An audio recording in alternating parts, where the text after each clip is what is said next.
우리 청년부는 지난 5개월간 복음을 함께 공부해 왔습니다.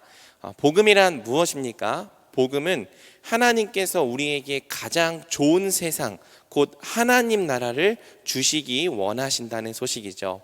비록 우리의 첫 조상이 범죄하여서 그 나라에 쫓겨났을지라도 우리에게 하나님 나라를 주시겠다는 그분의 꿈은 결코 좌절되지 않았습니다. 도리어 하나님은 첫 조상이 범죄한 즉시 여자의 후손을 말씀하시면서 그가 우리의 구원자가 되리라 약속해 주셨던 거죠. 하나님의 구원 약속이 모형으로 성취되던 구약 시대가 다 지나고 비로소 약속된 여자의 후손 곧 그리스도 예수께서 이 땅에 오셨습니다. 그분은 십자가에서 친히 화목제물이 되심으로 우리 죄악을 속량하셨죠. 또한 우리 대신 의를 행하심으로 우리가 천국에 들어가기 위한 의의 자격을 마련하셨습니다. 뿐만 아니라 하나님은 우리의 자격으로 죽으신 예수 그리스도를 우리의 자격으로 다시 살리셨습니다. 덕분에 예수님의 부활이 우리의 부활이요, 예수님의 생명이 우리의 영원한 생명이 되었죠.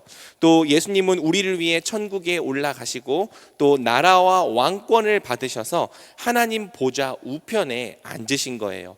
그래서 이제는 예수님이 주가 되셔서 다스리시는 하나님 나라가 이 땅에 시작된 거죠. 그리고 이 시대에는 누구든지 예수님을 주와 그리스도로 믿고 고백하면 성령을 받고 하나님 나라의 백성 또 그분의 자녀가 되게 된 것입니다. 우리 예수님의 주되심과 구원자 되심을 분명히 알고 헛되이 믿지 않는다면 능히 이 복음이 우리를 구원할 것입니다.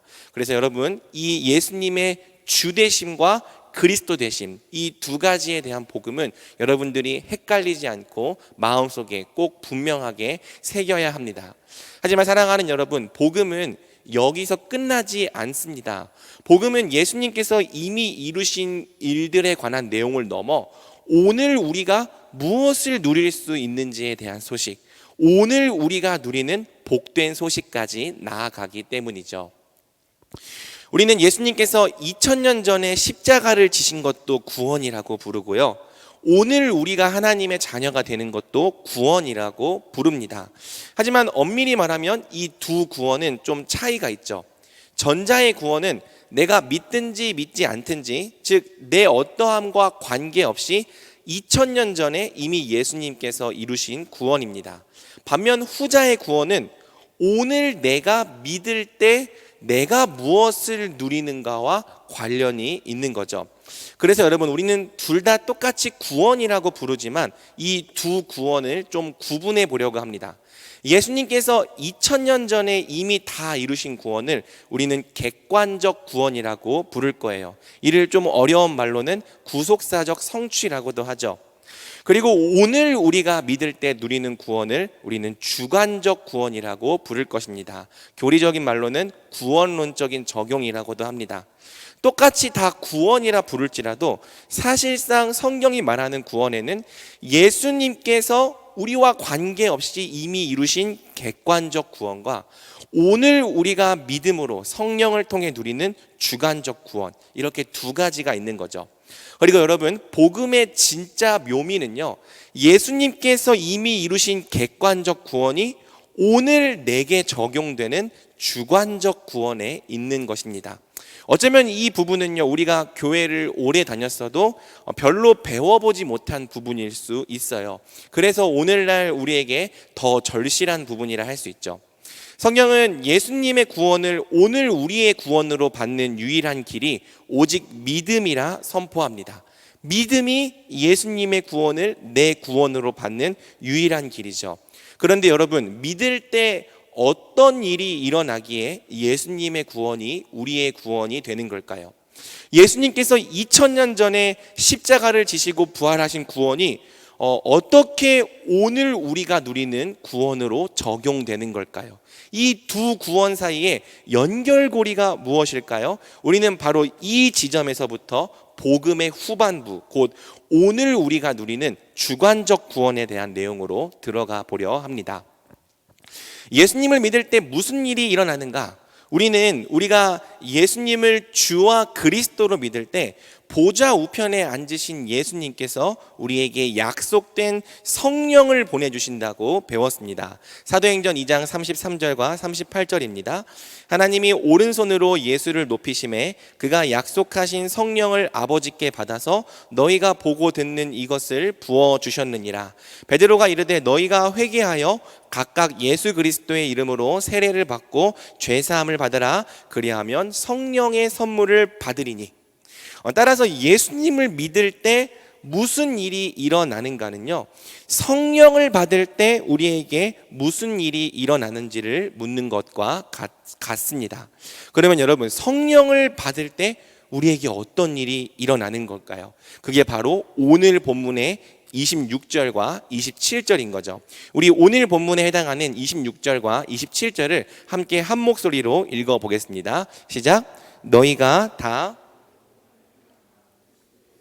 하나님의 아들이 되었으니 누구든지 그리스도와 합하기 위하여 세례를 받은 자는 그리스도로 옷 입었느니라. 아멘. 26절은 너희가 다 믿음으로 말미암아 그리스도 예수 안에서 하나님의 아들이 되었다고 말합니다. 어떻게 예수님을 통해 우리가 하나님의 아들이 되는가? 27절, 누구든지 그리스도와 합하기 위하여 세례를 받는 자는 그리스도로 옷 입기 때문이라는 거죠. 여러분, 먼저 본문의 세례가 무엇인지부터 정리해 봅시다. 우리가 세례하면 흔히 교회에서 받는 물 세례를 떠올리는데요, 사실 세례에는 두 가지가 있습니다. 마가복음 1장 8절은 이렇게 말합니다. 나는 너희에게 물로 세례를 베풀었거니와 그는 너희에게 성령으로 세례를 베푸시리라. 이 말씀과 같이 세례에는 물로 받는 세례와 성령으로 받는 세례 두 가지가 있는 거예요. 이때 물 세례는 모형이고요, 성령 세례가 실체인 거죠. 세례 요한은 장차 예수님께서 성령으로 세례 주실 것을 기대하며 그 모형으로 물로 세례를 베푼 겁니다. 반대로 오늘날에는요, 이미 예수님께서 성령으로 세례 주신 것을 기념하며 그 인침으로써 물로 세례를 베푸는 거죠. 그 차이를 알겠나요? 세례 요한은 장차 예수님이 성령으로 세례 주실 것을 기대하며 물 세례를 베푸는 거고요, 오늘은 우리가 이미 예수님께 성령으로 세례를 받았다는 그 증거와 표시로서 물 세례를 받게 되는 것입니다. 그렇다면 세례를 받는 목적이 무엇인가? 27절, 누구든지 그리스도와 합하기 위하여 세례를 받는 자는. 27절은요, 그 목적이 그리스도와 합하기 위하여 라고 말하는 거예요. 세례를 받는 이유, 세례를 받는 목적, 바로 그리스도와의 연합이죠. 성령 세례든 물 세례든 그 목적은 똑같습니다. 그리스도와의 연합입니다. 다만 우리를 실제로 그리스도와 연합시키는 실체가 성령 세례라면 우리가 이미 그리스도와 연합되었음을 공포하는 의식이 물 세례일 뿐이죠. 물 세례가 뭡니까? 물에 잠겼다가 다시 나오는 의식으로서 이제 내가 그리스도와 함께 죽고 그리스도와 함께 산 자가 되었음을 나타내는 의식이라는 거예요. 즉, 내가 예수님의 십자가와 부활에 이제 연합되었음을 표시하는 의식이 세례인 거죠. 우리가 예수님을 믿을 때 예수님은 우리에게 성령으로 세례를 주신다. 그리고 오늘 우리에게 임한 성령은 우리를 그리스도와 연합시킨다. 여러분, 이 한 가지 진리를 오늘 여러분 마음에 깊이 새기기를 주님의 이름으로 소망합니다. 바로 이 진리가 오늘 우리가 누리는 구원의 모든 것에 해당하는 진리이기 때문이죠. 우리가 믿음으로 성령을 통해 그리스도와 연합한다는 진리가 바로 예수님의 구원이 내 구원이 되는 실제적인 방편이며 원리라는 거예요. 그래서 저는 첫 사역지에서 중고등학생들을 가르칠 때에도 이 연합의 교리만큼은 항상 찌르면 바로 대답이 나올 만큼 열심히 가르치고 암기시켰습니다. 예수님을 믿으면 어떻게 된다? 성령으로 세례를 받습니다. 성령이 오시면 어떻게 된다? 우리가 그리스도와 연합합니다. 탁 찌르면은 바로 대답이 나올 수 있도록. 예수님을 믿으면 어떻게 됩니까? 성령으로 세례를 받습니다. 성령이 오시면 어떻게 됩니까? 우리가 그리스도와 연합합니다. 이 진리를 오늘 우리도 마음속에 새겨야 하는 것이죠. 여러분, 이 진리를 꼭 믿으셔야 됩니다. 그리고 앞으로 이 진리를 꼭 붙드셔야 합니다. 이 진리를 얼마나 잘 믿고 잘 누리는가가 우리가 얼마나 구원의 삶을 잘 누릴지와 그대로 직결됩니다. 우리가 성령으로 그리스도와 연합한다, 그리스도 안에 들어간다, 그리스도께 속한 자가 된다, 이 진리가 신약 성경을 관통하는 복음의 핵심인 거죠. 우리가 누리는 모든 주관적 구원의 유익은 다 그리스도와의 연합을 통해 오늘 우리의 것이 된다는 거예요. 즉, 우리가 그리스도 안으로 들어갔기 때문에, 우리가 이제는 그리스도께 속한 자가 되었기 때문에 우리가 오늘 이 땅에서 구원을 누리게 된다는 거죠. 그래서 여러분, 신약 성경은 항상 모든 복의 근원과 출처에 그리스도 안에서라는 말을 거의 습관적으로 마치 관용어처럼 덧붙입니다. 에베소서 1장 3절을 볼까요? 찬송하리로다 하나님 곧 우리 주 예수 그리스도의 아버지께서 그리스도 안에서 하늘에 속한 모든 신령한 복을 우리에게 주시되 아멘. 그리스도 안에서, 그리스도로 말미암아, 이 표현들은요, 물론 문맥에 따라 조금 다른 경우도 있지만 대부분 그리스도와의 연합을 지칭하는 표현입니다. 하늘에 속한 모든 신령한 복이 다 그리스도 안에서, 그리스도와의 연합을 통해 오늘 우리의 소유가 된다는 거예요. 여러분, 제 말이 믿겨지지 않는다면 오늘 이 예배를 마치고 신약 성경을 한번 다시 읽어보십시오. 특히 바울 서신을 비롯한 여러 서신서들을 읽어보십시오. 그러면 여러분은 거의 모든 장, 모든 절에 등장하는 이 표현을 발견할 수 있을 겁니다. 그리스도 안에서 또는 그리스도로 말미암아. 제가 딱 하나의 예시로 에베소서 1장 3절에서 12절에 있는 그리스도 안에서를 모아봤습니다. 제가 이 말씀을 읽을 때 여러분, 그리스도 안에서 또는 그리스도로 말미암아라는 표현이 어떻게 사용되는지 한번 눈여겨보길 바랍니다. 그리스도 안에서 하늘에 속한 모든 신령한 복을 우리에게 주시되 곧 창세전에 그리스도 안에서 우리를 택하사 예수 그리스도로 말미암아 자기의 아들들이 되게 하셨으니 이는 그가 사랑하시는 자 안에서 우리에게 거저 주시는 바 그의 은혜의 영광을 찬송하게 하려는 것이라. 우리는 그리스도 안에서 그의 피로 말미암아 속량 곧 죄사함을 받았느니라. 하늘에 있는 것이나 땅에 있는 것이 다 그리스도 안에서 통일되게 하려 하심이라. 그 안에서 우리가 기업이 되었으니 이는 우리가 그리스도 안에서 전부터 바라던 그의 영광의 찬송이 되게 하려 하심이라. 여러분, 이전에는 이 표현들을 어떻게 읽었습니까? 그냥 습관적인 표현처럼, 마치 바울이 습관적으로 덧붙이는 관용어처럼 읽었습니까? 그렇다면 이제 오늘부터는 이 표현을 완전히 새롭게 이해하기를 바랍니다. 우리가 누리는 구원의 복은 그게 어떤 것이든 다 그리스도 안에서, 그리스도로 말미암아, 그리스도와의 연합을 통해 우리에게 주어지는 거예요. 그래서 여러분, 그리스도가 복음입니다. 그리스도가 복의 내용이십니다. 우리는 우리와 연합되신 예수님을 통해 예수님의 모든 것을 누리는 겁니다. 이 비밀을 알면 왜 그리스도가 밭에 감추인 천국의 보화이고 지극히 값진 진주인 줄을 알게 되는 것이죠. 또 우리의 신앙은 바로 이 연합의 비밀을 알기 전과 알게 된 후, 즉 비포어와 애프터로 나뉘게 되는 겁니다. 그러면 여러분, 대체 그리스도와의 연합이 무엇입니까? 그리스도와 연합하는 자는 대체 그분의 무엇을 누리게 되는 겁니까? 웨스트민스터 대우리문답 제66문은 연합을 다음과 같이 설명합니다. 우리 함께 읽어볼까요? 시작. 백자들이 그리스도와 갖는 연합은 남편이신 그리스도와 영적으로 신비하게 그러나 실제적으로 분리되지 않게 결합된다. 이것은 그들의 효과적 부르심 때 이루어진다. 아멘. 네, 계속 PPT를 한번 보여주시겠습니까? 자, 이 표현에 의하면 성도는 그리스도와 영적으로 연합을 합니다. 이는 그리스도와의 연합이 성령을 통해 이루어진다는 뜻이에요. 성령은 예수님과 구별되시는 분이에요. 성령은 예수님이 아니십니다. 하지만 예수님으로부터 나오시는 예수님의 영, 그리고 예수님의 모든 것을 우리에게 적용하시고 비추시는 영이죠. 그래서 성경은 성령을 받은 것과 예수님을 받은 것을 항상 동일한 것으로 말합니다. 성령을 받은 자는 예수님을 받은 자가 된 거예요. 오늘 우리가 찬양한 것처럼 성령이 우리 안에 내주하시면 이제 예수님이 여러분 안에 사시게 된 겁니다. 그리고 여러분, 이 연합은 신비한 연합입니다. 신비하다는 것은 이 연합의 비밀을 우리가 다 알 수 없다는 뜻이에요. 하지만 동시에 이 연합은 실제적이죠. 실제적이라는 것은 우리가 어떤 이론이나 비유가 아니라 정말 실제로 예수님과 연합된다는 뜻입니다.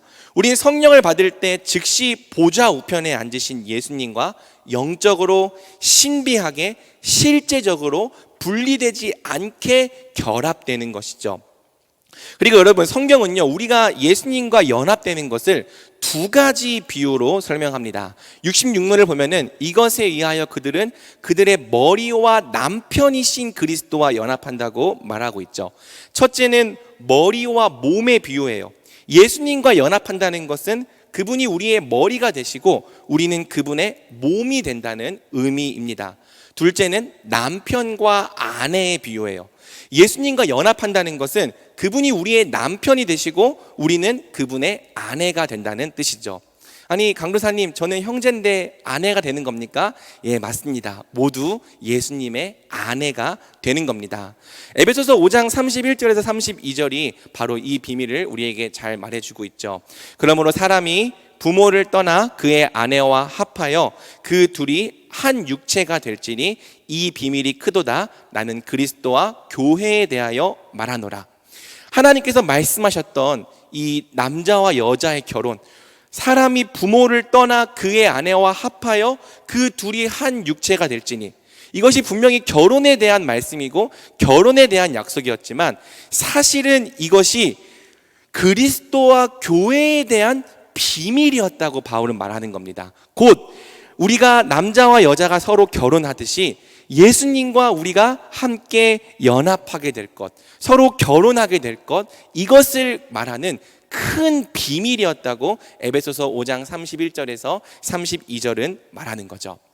우리가 머리 비유는요, 나중에 다음 주에 다시 살펴보고요. 오늘은 결혼 비유를 통해 연합의 의미를 이해해 보려고 합니다. 결혼 비유의 핵심이 무엇인가? 그것은 바로 전가죠. 전가. 전가라는 표현이 굉장히 어려운 표현인데요. 전가는요, 귀속시키다. 이 사람의 것을 저 사람의 것으로 돌려주다. 이 사람의 것을 저 사람의 것으로 삼아주다. 그런 뜻을 가지고 있습니다. 어렵게 생각하지만 그렇게 어렵지 않아요. 결혼을 하면 남편의 것이 아내의 것이 되죠. 남편의 것이 아내의 것으로 돌려지는 거예요. 또 아내의 것도 남편의 것이 됩니다. 즉 아내의 것이 남편의 것으로 돌려집니다. 예수님과의 연합을 통해 일어나는 전가도 바로 이와 같은 거죠. 네, PPT는 이제 꺼주셔도 됩니다. 이해를 돕기 위해서 아주 세속적이고 감각적인 예화를 제가 하나 만들어 왔습니다. 여러분이 이제 교리만 배우니까 좀 딱딱하기 때문에 제가 이 세속적인 예화를 하나 만들어 왔어요. 우리 주일 성장반 지체들은 이미 한번 들어봤던 예화죠. 제가 빚을 졌습니다. 그냥 진 정도가 아니라 한 10억쯤 졌습니다. 정말 제대로 망했어요. 물론 실제로 그렇다는 게 아니라 픽션입니다. 여러분, 이 10억이라는 빚을 대체 어떻게 다 갚을 수 있을까요? 저는 이미 신용불량자가 되었습니다. 돈을 빌릴 수 있는 곳이 하나도 없습니다. 아무리 희망을 가지고 열심히 돈을 번다 해도요, 한 달에 이자가 1,000만 원이 넘습니다. 사실상 경제적으로 사형 선고를 받은 거죠. 저는 파산했습니다. 그런데 어느 날 모르는 번호로 갑자기 연락이 왔습니다. 몇 년 전에 해외로 유학을 떠난다며 헤어졌던 전 여자친구였죠. 그래서 우리 좀 만나자고 하길래 대체 무슨 말을 하려는 걸까 의아한 마음으로 약속 장소에 갔습니다. 그런데 얼굴을 보자마자 갑자기 그녀가 제게 탁 안기면서 자신과 결혼해 달라는 겁니다. 픽션입니다. 픽션. 요즘 드라마도 이런 막장은 안 쓰죠.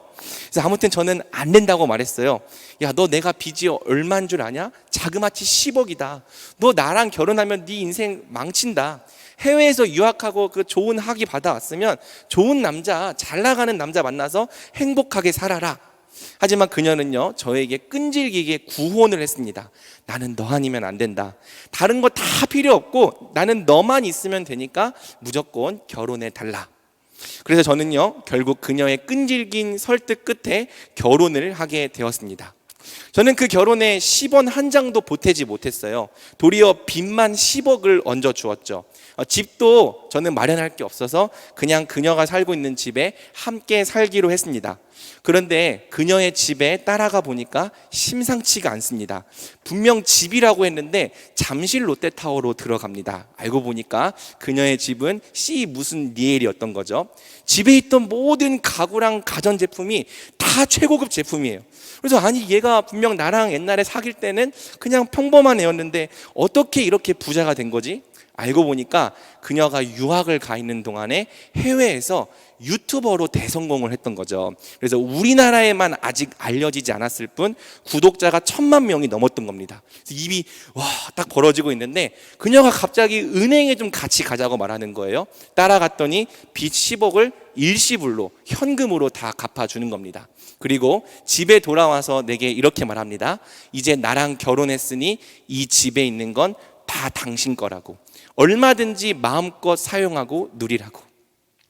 여러분, 제가 다시 말하지만 이 결혼에 10원 한 장도 보태지 않았습니다.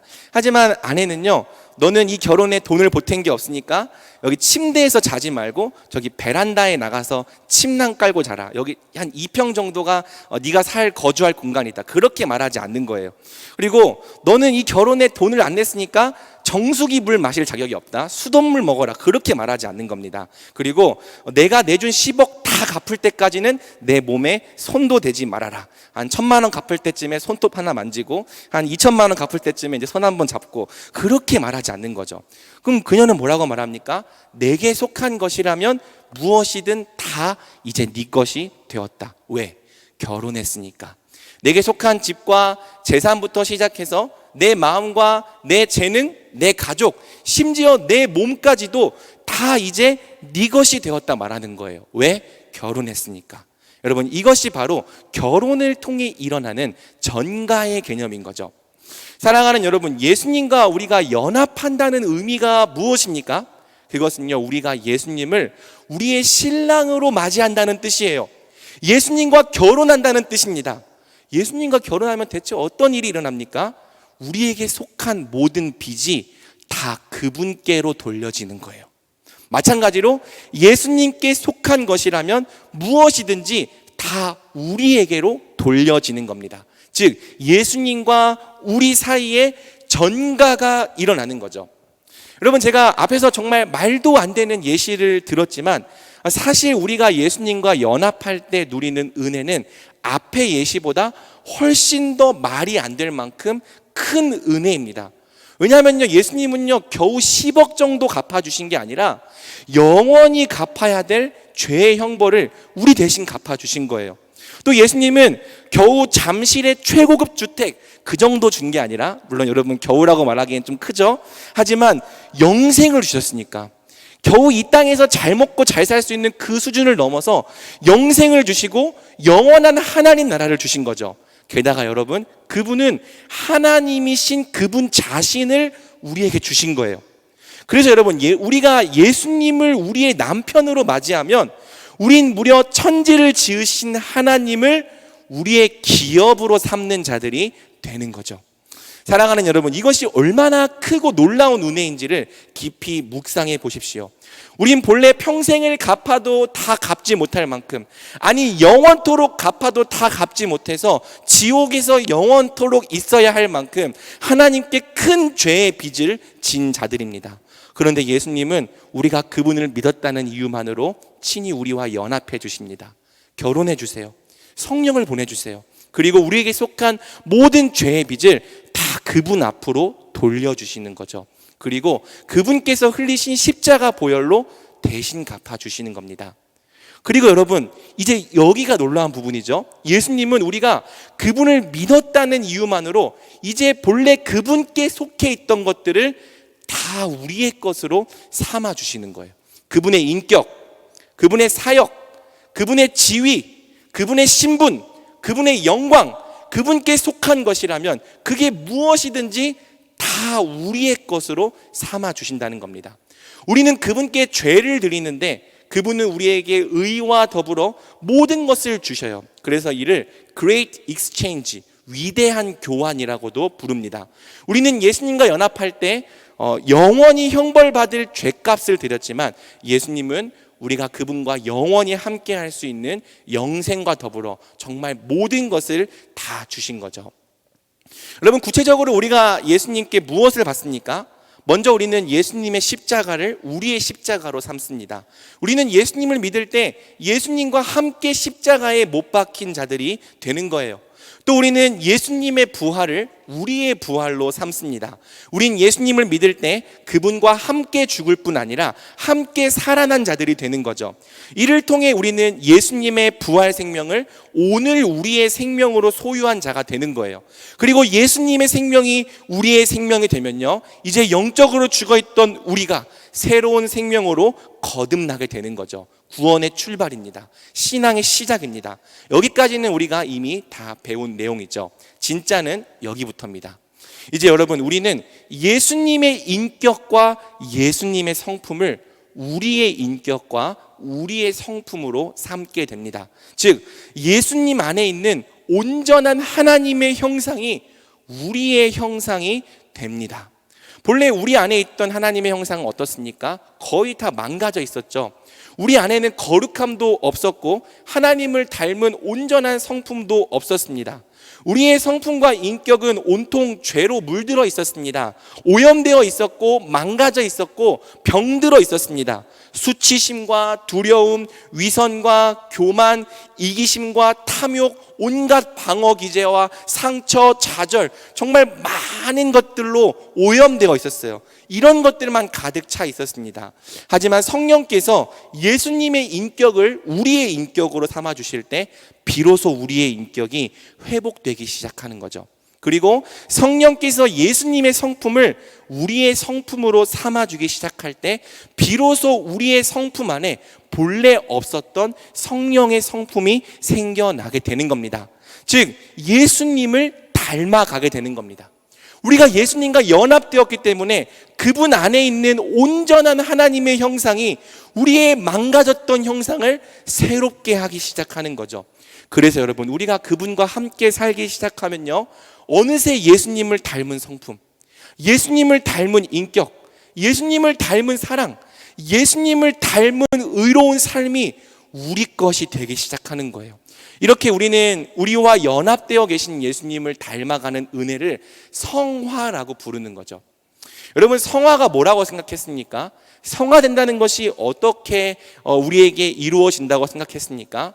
여러분, 성화는요, 우리가 열심히 우리의 자질과 능력을 갈고 닦는다고, 마치 수도원에 들어가서 도 닦듯이 매일 아침 큐티하고 또 말씀 열심히 읽고, 물론 중요하죠, 해야 되는 일인데 내가 내 노력으로 그렇게 엄청 열심히 한다고 이룰 수 있는 일이 절대 아닙니다. 다 망가지고 오염된 죄인의 형상을 이렇게 바꾸고 저렇게 바꿔봐야 여전히 망가진 죄인의 형상일 뿐이에요. 우리는 절대 우리 힘으로 거룩에 도달할 수 없는 사람입니다. 그럼 어떻게 거룩해집니까? 바로 우리와 연합되어 계신 예수님이 비밀이고 비결인 거예요. 우리와 연합되어 계신 예수님의 거룩을 내 거룩으로 삼을 때 비로소 우리에게 거룩을 향해 자랄 수 있는 길이 열리는 거죠. 우리와 연합되신 예수님과 날마다 교제하는 거예요.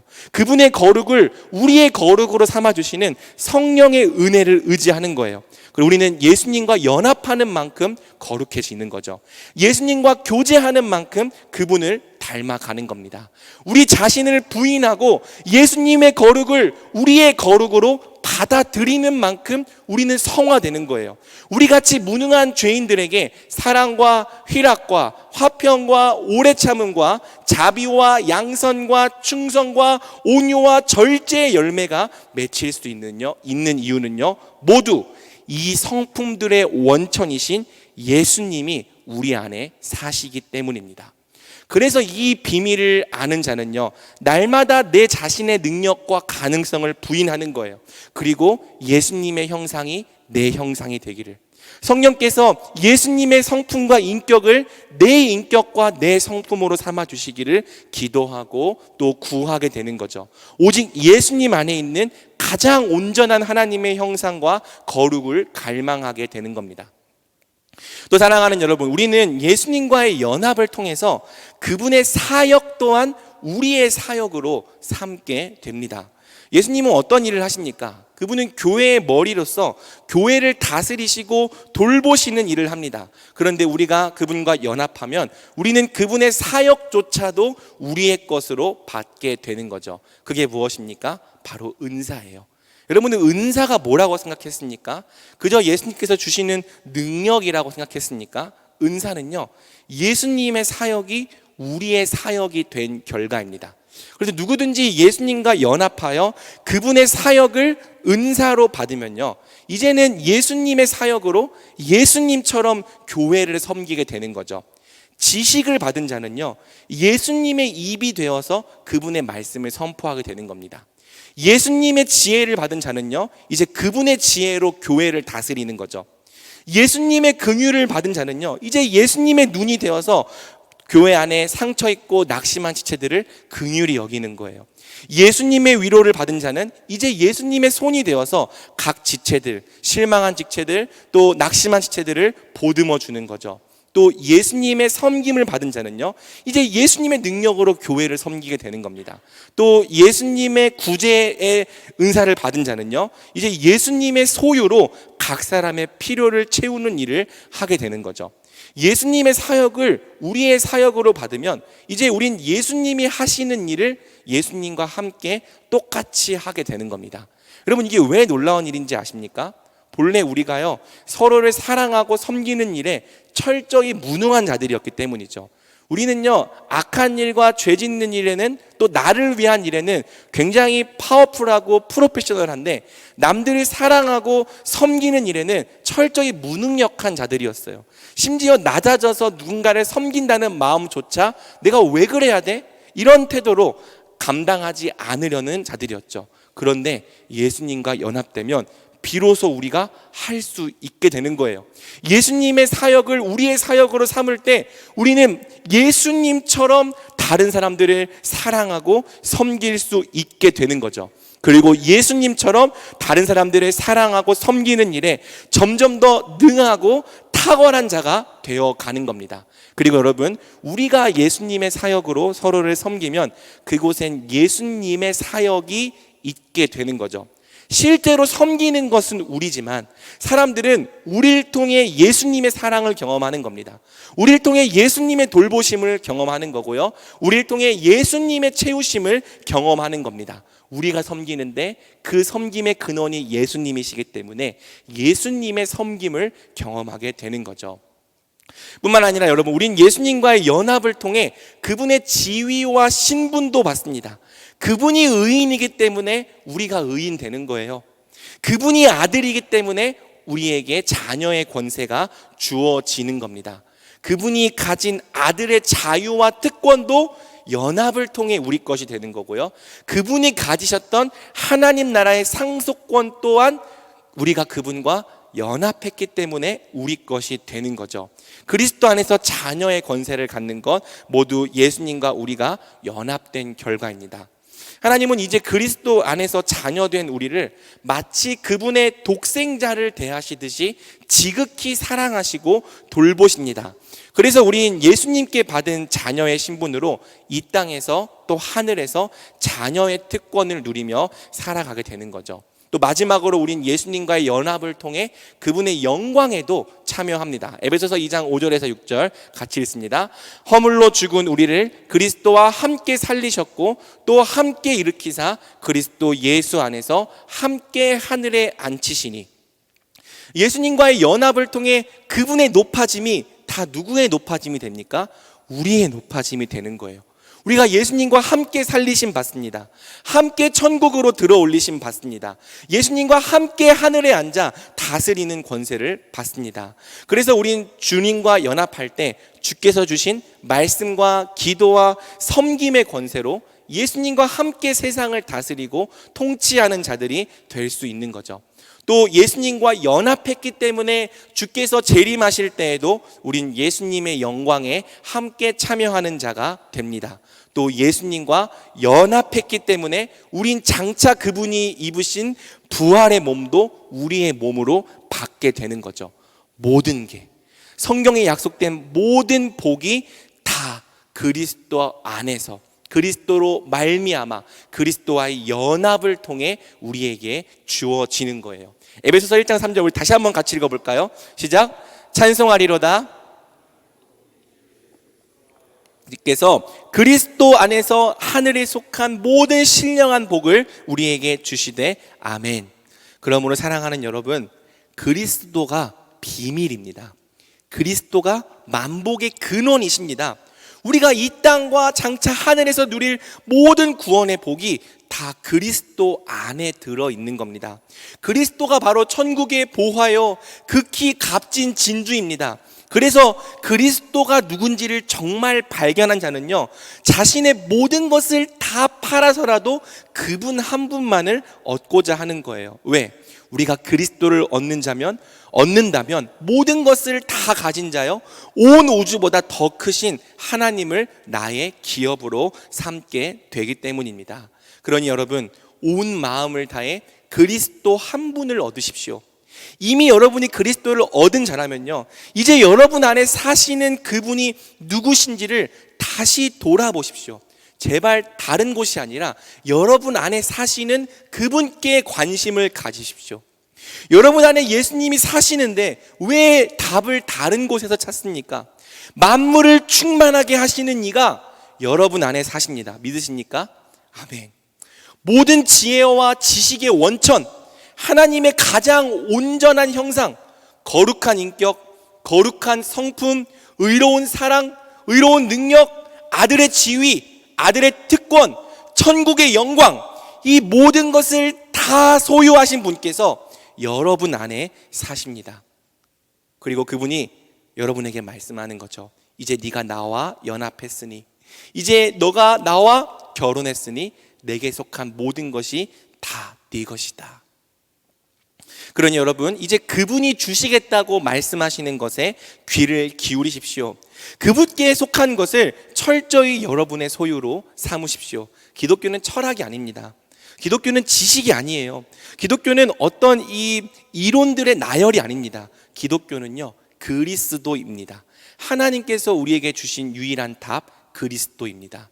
하나님께서 우리에게 주신 복음, 그리스도입니다. 하나님께서 우리에게 주신 복의 내용, 바로 예수님이십니다. 예수님이 우리의 지혜입니다. 예수님이 우리가 매일 먹고 마셔야 될 양식입니다. 예수님이 우리의 능력이고요, 예수님이 우리의 인격입니다. 예수님이 바로 마르지 않는 샘이고요, 꺼내도 바닥이 나지 않는, 끝이 보이지 않는 하늘의 보물 창고입니다. 그래서 여러분, 예수님이 진짜 천국의 보화임을 깨닫게 된 사람은요, 너무나도 그분을 기뻐하게 되는 거예요. 그리고 이제는 예수님을 아는 지식을 가장 고상하게 여기게 되는 것이죠. 빌립보서 3장 7절에서 9절. 그러나 무엇이든지 내게 유익하던 것을 내가 그리스도를 위하여 다 해로 여길 뿐더러 또한 모든 것을 해로 여김은 내 주 그리스도 예수를 아는 지식이 가장 고상하기 때문이라. 내가 그를 위하여 모든 것을 잃어버리고 배설물로 여김은 그리스도를 얻고 그 안에서 발견되려 함이니. 내 주를 아는 지식이 나에겐 가장 소중하고 고상하다. 내가 모든 것을 다 잃어버리고 배설물로 여길지라도 나는 그분을 얻고 그분 안에 있는 자로 발견되고 싶다. 왜 바울이 내가 그리스도를 아는 지식 외에 다른 모든 것들을 해로 여긴다 했을지 깊이 묵상해 보십시오. 이 비밀을 아는 자마다 항상 그리스도를 구하고 그리스도께 피하게 됩니다. 그리스도를 사모하고 그리스도를 갈망하게 됩니다. 그리스도를 먹고 그리스도를 마시며 그리스도를 양분으로 삼게 됩니다. 그리스도를 힘입어 살게 됩니다. 그리스도와 힘써 교제하게 됩니다. 이제는 내가 사는 것이 아니라 나와 연합되어 계신 예수님으로 살아가는 자들, 그게 바로 성도인 것이죠. 갈라디아서 2장 20절, 내가 그리스도와 함께 십자가에 못 박혔나니 그런즉 이제는 내가 사는 것이 아니요 오직 내 안에 그리스도께서 사시는 것이라. 이제 내가 육체 가운데 사는 것은 나를 사랑하사 나를 위하여 자기 자신을 버리신 하나님의 아들을 믿는 믿음 안에서 사는 것이라. 아멘. 여러분 안에 천국의 보화이신 예수님이 사시는 줄 믿으시길 바랍니다.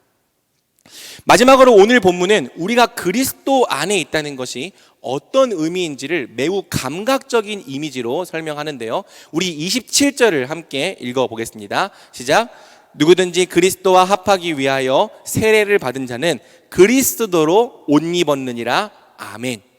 바울은 누구든지 그리스도와 연합하기 위하여 물과 성령으로 세례를 받은 자는 그리스도로 옷 입었다고 말합니다.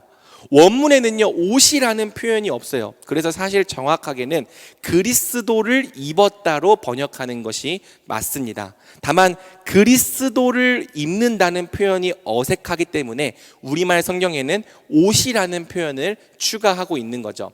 여러분, 예수님과 연합하는 자는요 쉽게 말해 예수님을 입은 자가 되는 겁니다. 이게 중요합니까? 중요합니다. 예수님을 입은 자는 하나님의 시각에서 예수님으로 보이기 때문이죠. 여러분, 우리가 가끔 길이나 백화점이나 놀이공원에서 인형 옷을 입고 일하는 사람을 보게 될 때가 있습니다. 사람들은 그 인형 옷 안에 누가 있는지 알지 못하죠. 단지 그들의 눈에는 아주 귀여운 동물 또는 캐릭터가 비칠 뿐입니다.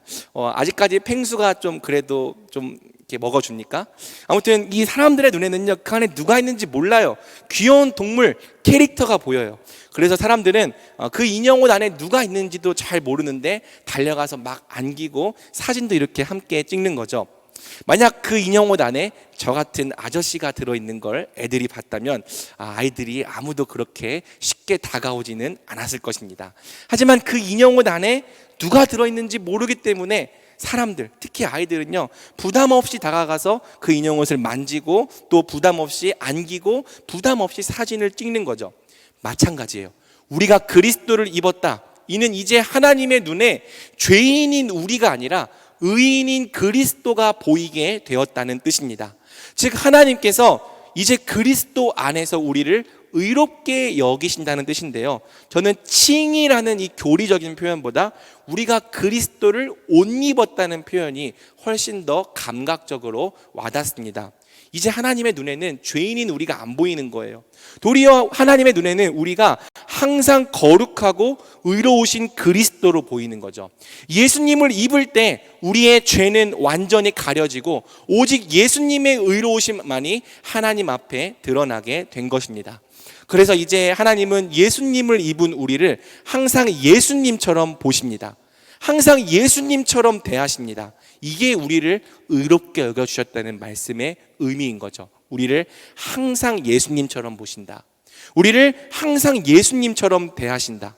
하나님의 눈에 우리는 항상 예수님만큼 의롭고 예수님만큼 사랑받을 자로 비치는 거예요.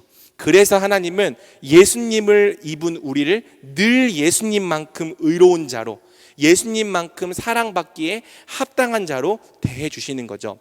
우리가 뭘 잘했든지 뭘 못했든지 상관없습니다.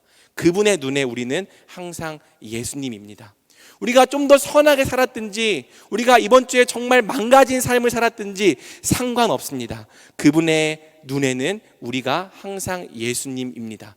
예수님을 대하듯이 우리를 대하십니다. 그분은 항상 우리와 연합되어 계신 예수님을 보시는 거예요.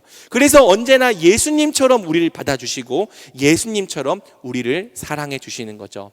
그래서 사랑하는 여러분, 예수님과 연합하면요 이제 우리의 정체성이 우리 자신의 어떠함이 아니라 예수님 그 자체가 되는 겁니다. 예수님이 우리의 정체성이고 예수님이 우리의 자격이 되는 겁니다. 그래서 예수님을 입은 자는 날마다 하나님 앞에 담대히 나아갈 수 있는 거죠. 죄를 지었어도 또 넘어졌어도 진짜 하나님 앞에 너무 부끄러워도요, 우린 뻔뻔할 수 있어요.